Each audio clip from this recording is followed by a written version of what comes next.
তো কেমন আছেন আপনারা? যে যেখান থেকে আমার ভিডিও দেখছেন, ভালো থাকবেন, সুস্থ থাকবেন, আর আমার জন্য দোয়া করবেন যেন সফলতা করতে পারি।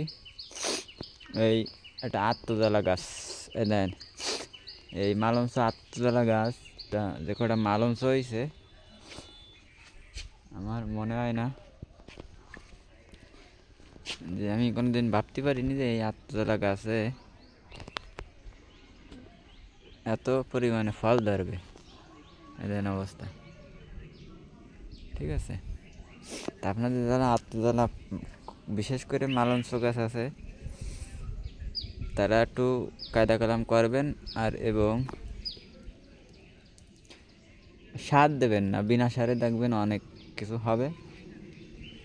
কী পরিমাণ ধরেছে দেন ওয়েটটা। আর আমার ভিডিও দেখার পরে যাদের বাড়ি এরকম আত্মজ্বালা গাছ আছে, তারা লাইক করবেন আর কমেন্ট করবেন কে কোথার থেকে দেখছেন।